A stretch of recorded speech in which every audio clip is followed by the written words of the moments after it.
What's up, internet families and friends? It's Draeden here, and you guys asked for more sound design tutorials, so here's another one. Today is gonna be really fast because I think it's my fourth time recording this video, so hopefully my computer won't crash. This is the sound we're gonna be making.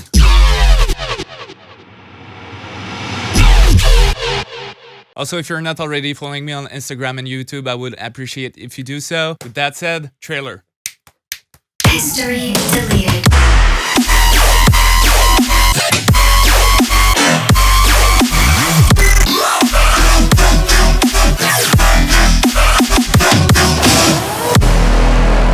Alright, so I am in Ableton, and as you can see, I've duplicated the patch to create some variation. So we're just gonna focus on the first one for now. I'm just gonna deactivate this, and we're gonna focus on the blue. So I'm playing a G0, as you can see. So we're gonna choose basic shapes under analog, right here. Choose a square wave, drop the random to 0, so it's gonna start always at the same place. Drop the level to 0 also, and choose FM from B, and put that around 40%. Next, we're gonna open up oscillator B. Let's choose under analog pulse width modulation C64. We're gonna put that +1 octave and choose sync, no window. Drop the level to 0 and drop the random to 0 also. After that, we're gonna open up the filter. Let's choose under multi this bend notch 12, and you can put the cutoff around 164, the resonance around 27, and the frequency around 81%. So the LFO2 is going to be our volume automation and this filter also. So let's draw this shape. You can put that on trigger if you want, or under BPM. So let's drop that under the level, under the cutoff, the resonance, and the frequency. You can check those numbers if you want, but it doesn't really matter. It's really to match the tone and what you need in your song. And let's see what it sounds like. Next, we're gonna choose LFO1. You can draw the shape you want, but I've drawn this and put that under 1/2. I've modulated FM from B and the sync with LFO1. Just doing this.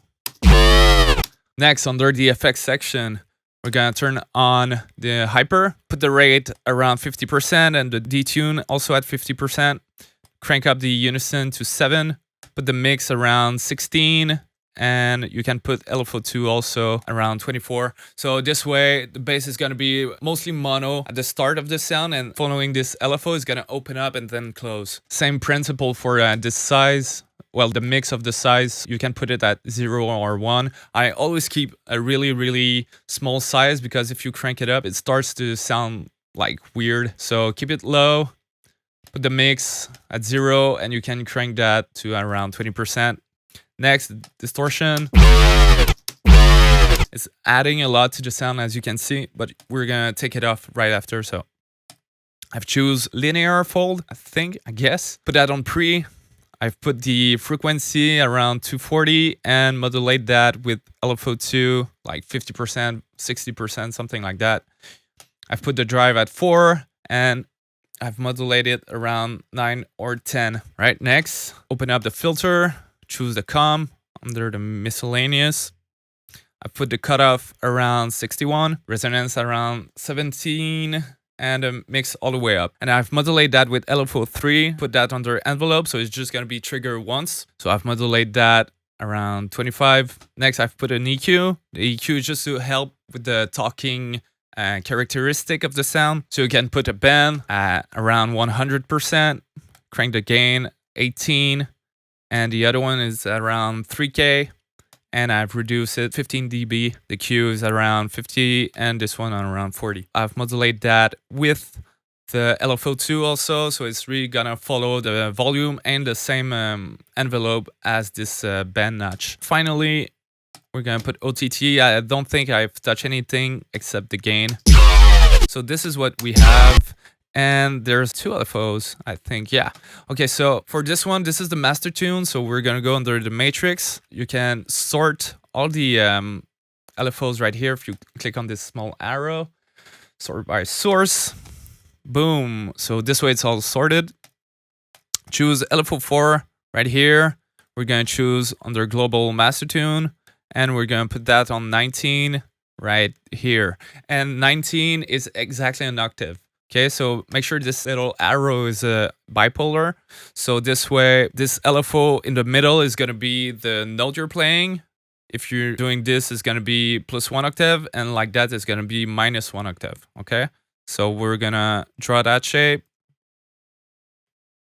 I think it was that shape. So I've put that under 1/2, but you can, mess around with this. I'm going to show you in the other patch right after. So this is modulating the master tuning of the sound. Okay, and finally the LFO5 is controlling this comp filter. So take that and drop it right here. I've drawn that shape. I've put that on 1/2, but you can put whatever sounds good to you. Also, if it comes up like this, all you have to do is hold Alt and Shift, and you left click on the little blue dot right here. So this is what you have. Next, for the post-processing, let me just start with the top bass. So I've created a splitter just like that. All you have to do is, for example, you have an EQ.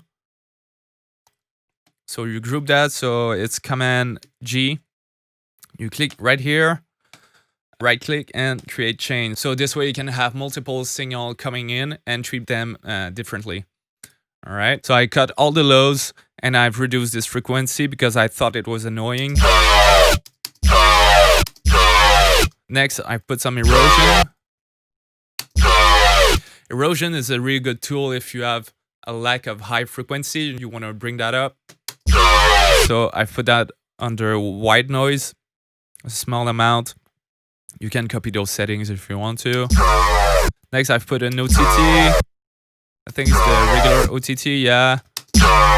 And finally, I've put some saturation, just a 9 dB gain. Cool. So next, for this low, what I did is that I cut all the highs and the very, very low. So at 30 Hertz, you can put that. Maybe 25 is going to be better. Put this utility and choose left. So this way, I'm sure the signal is going to be mono. And finally, I've put a limiter just to really squash the low end. So we have this. I also added this auto pan. So if you can choose the rate right here, but usually it comes like this, right? So all you have to do is drop the phase. You make sure that it's a sine wave. You can choose now 116, and I've automated this. So it's like wobbly at the end. Next, I've put a utility, but it's just a gate. As you can see, I'm just making sure there's no tail in the sound, so I'm sure it ends right there. And finally, a glue compressor, small attack, small release, ratio all the way up, and no makeup, and a soft clip. So it's just a limiter, but creating some harmonics to the sound. Cool. I'll show you what I did for this one. Basically, I just played with the LFO until it sounded good. So see, our volume automation is doing that. You could also do that if you want to. I play with the sync right here. I didn't. Oh, this one is on trigger and not on envelope, so it's played twice. Here's the master tune also, and I also played with this one, which is the com right here. So, it's a good idea. Once you have a good patch, you can duplicate it and just play around with the LFOs to create some different timbres, and you're gonna have a new sound. You could also play around with excuse me. You could also play around with the wavetables, and just try to create some different timbres and all that. You could crank up that. Sounds like shit, but if we play around with more LFOs, maybe it would sound good.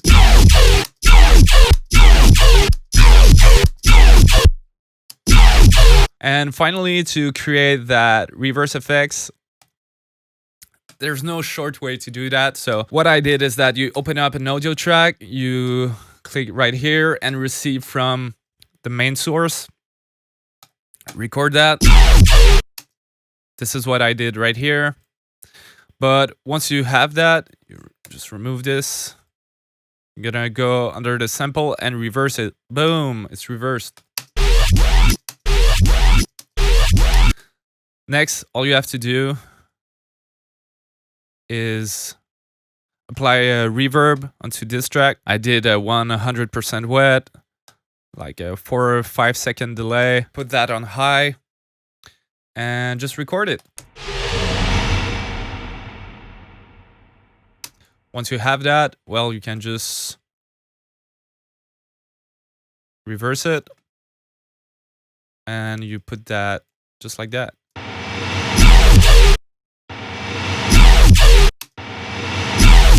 Finally, for the delay, I've just used the Ableton delay, feedback at 32, 100% wet, and I've automated this at the end of the bass hit, so.